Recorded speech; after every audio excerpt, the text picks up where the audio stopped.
if you are the team that you think you are, this is a take care of business game. And said business was not taken care of. 5 trips to the red zone, 1 touchdown, 2 field goals, a fumble, and a 4th and 8 completely blank-showed decision where you wasted a timeout. The play didn't work. Your quarterback ran around like a chicken with his head cut off, and then almost threw a 103-yard interception return for a touchdown had Mike Jackson not dropped it. Does that pretty much sum things up for you? Yeah, I think that's a pretty good summary. It was, all week I think everybody in the media world was talking trap game, and I understood the thought process on it. I've never been a firm believer, but I think what we always underestimate is the psychology of where players and their fan bases and their staffs are all at. And I think the most underwritten storyline of last week, and I don't want to kid anybody here, and I know everybody here is Packer fans, not Panther fans. The Green Bay Packers didn't execute. This wasn't a case where they came out and they just rolled their hat out and they thought they'd win. I don't believe that is what happened. I agree. What I believe happened was, do I think the Panthers had a plan and executed their plan better? Yes. Do I think they had more of an edge coming in because they got throttled by Buffalo at home 40-9 and everybody was telling them how much they sucked all week? And on the flip side, Green Bay is looking at it like we took down the old king of the G&G back for 18 years. Our offense dominated, and we sacked, and we did everything we did against Pittsburgh. And, we got Philly coming up. So was there a little psychological edge that Carolina had? Yes. But Green Bay still was a better, more talented football team. But this tells you again that talent doesn't always win if you don't put it out on display. And I thought the game plan by Matt LaFleur yesterday, where they tried to run the football, and it was, they played it too high, and all this other stuff. You just didn't execute when you needed to. You made poor decisions, and Carolina found a way to play its game that it needed. They needed to muddy and muck up this game, and I thought Greg Olsen is fantastic. Listening to him. Right from the jump, talk about why Carolina took the football, and then it playing out the way it did, where they got the win to make the game-winning kick, genius. The analytics of going for 2, where Matt LaFleur, if he did that, would have given Carolina more freedom to go for it on 4th down. And I thought he laid it out beautifully, and I thought Matt LaFleur got too up in his I need to be aggressive thought process yesterday. There is no reason. Homer had to check me on this because at the 11 minutes left, it's a 7-point game. Yes. Kick the blanking field goal. There isn't hindsight. Hindsight if it's 4th and 2. And this was the biggest thing that I took out of yesterday.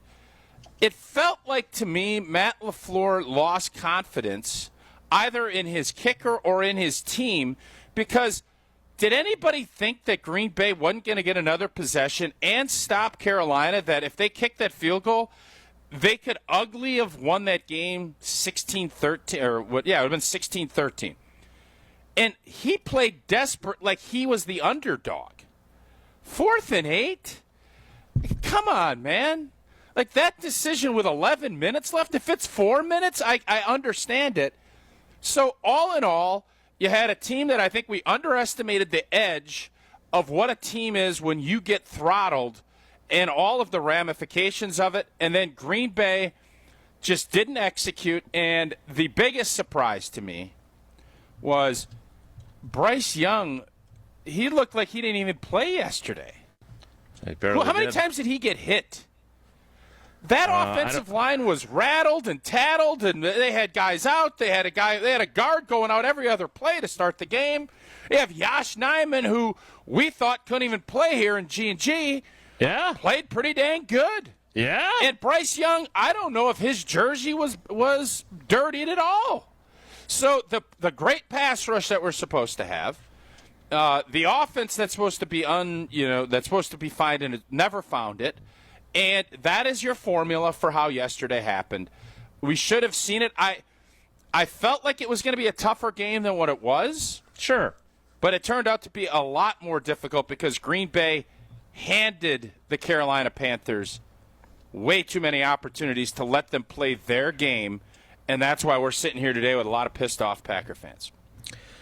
All right, so there's a lot to unpack here, obviously, and I think the 4th and 8 decision, Matt LaFleur's answer to that question was hindsight is 20/20. It was a bad decision. No, that's not a hindsighter. But that's not a hindsighter. No, it wasn't. And, us in our ivory tower on the 7th floor, we're all saying, why is he doing this? Kick the field goal. And by the way, even if you've lost confidence in Brandon McManus, which I think there's at least a little bit of that there, you got to have him kick it to figure out if you can still count on him. Then that's an easy one from where they are on the field.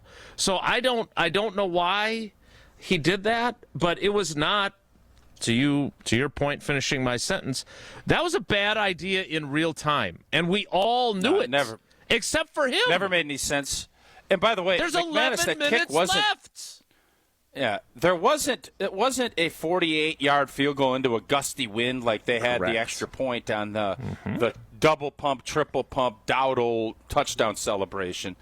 This was take the points, move on with your life, because it almost became a game ender. Like if old Jackson, I think Jackson is the safety, right? If he could catch, he's got yards. I mean, he's got to take it past the 50 for sure.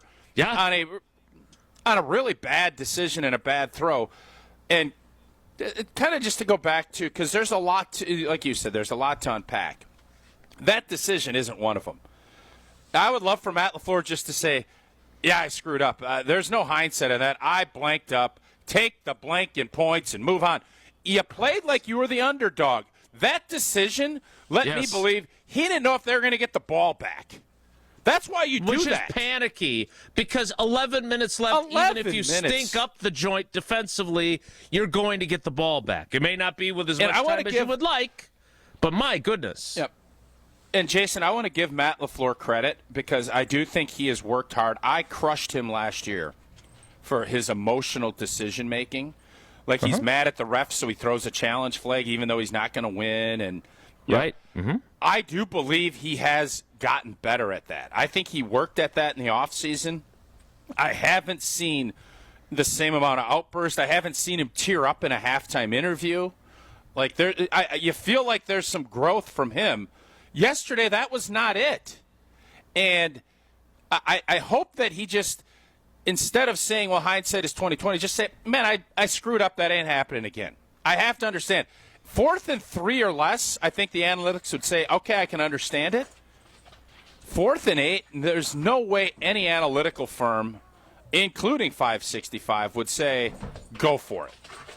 Big mistake, and it did end up costing his team yesterday by doing it. Let's get to the worst news of the day, which was not the outcome. It was Tucker Kraft suffering what is feared to be, and you know as well as I do that they already have a pretty good idea that it is, and they're just waiting for the imaging to confirm it. A torn ACL in his right knee. How devastating is this to this team moving forward? Because for all the discussion about the many, many weapons they have and how do they make Tucker Kraft the centerpiece of the passing game while still getting other people involved, it feels like for a lot of folks reacting to this, they think this is the death blow of their season. And I'm not willing to go that far, but it is bad, no doubt about it. I would say, and I said this on the postgame show last night, it's not the death blow like all of a sudden now this team's not going to make the playoffs. I do think this, in my eyes, takes them from being one of the top teams, Super Bowl contending. They have a long way to go. He's a captain.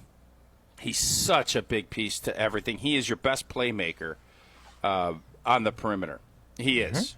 and that is a tight end. He blocks, he competes, he is he's a heart and soul guy of your football team. No doubt. And can Musgrave come in and do some of the things in the receiving game?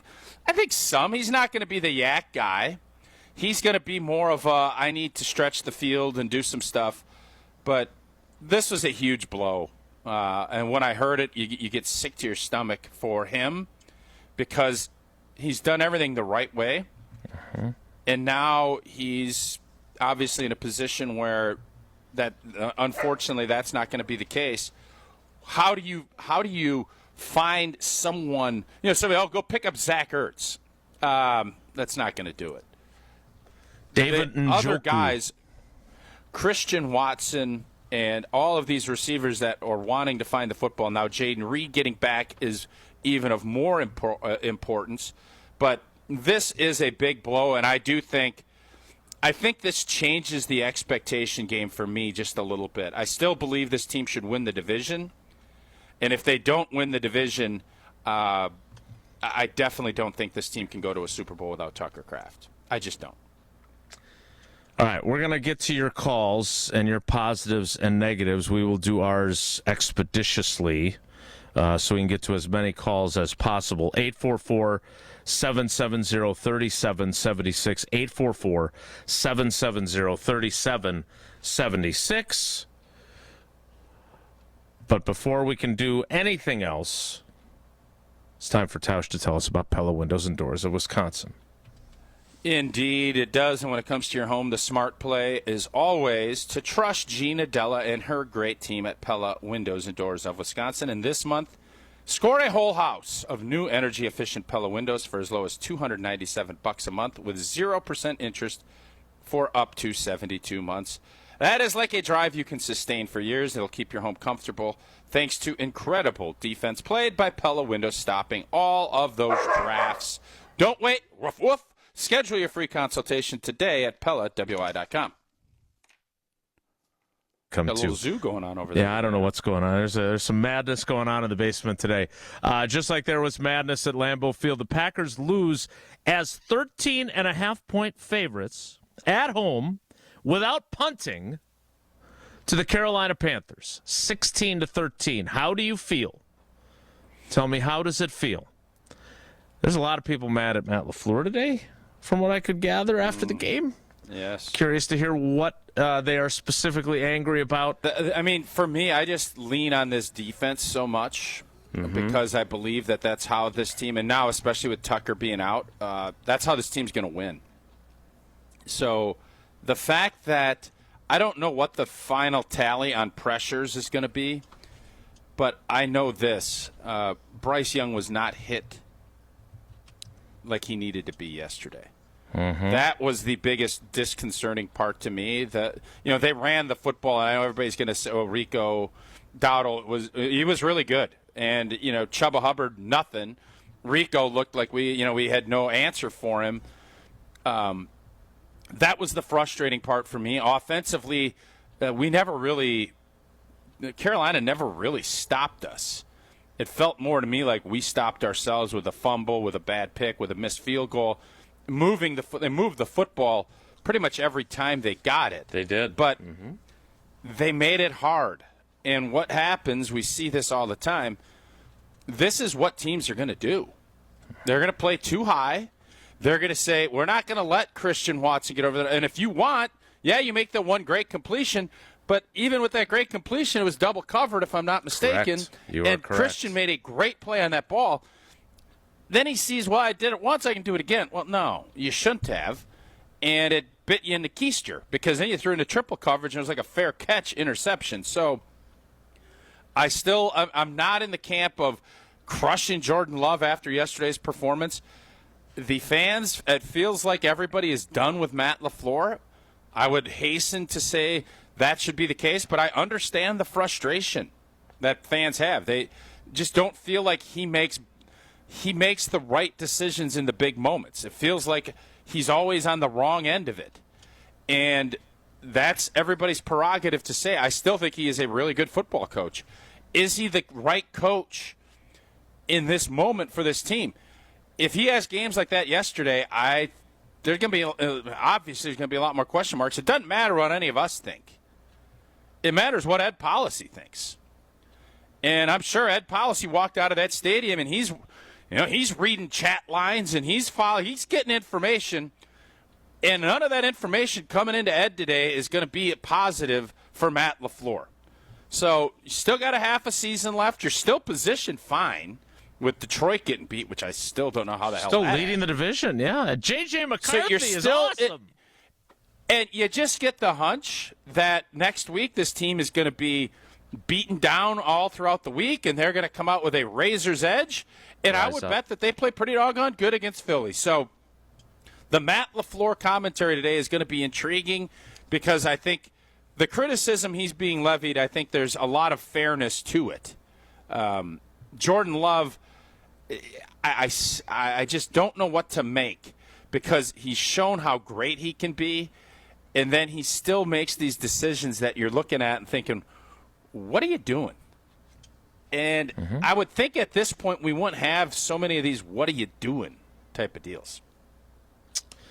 The pressure numbers from Pro Football Focus are not out yet. They obviously have their film folks that'll break that down and award those. And NFL Next Gen Stats doesn't have theirs out yet either.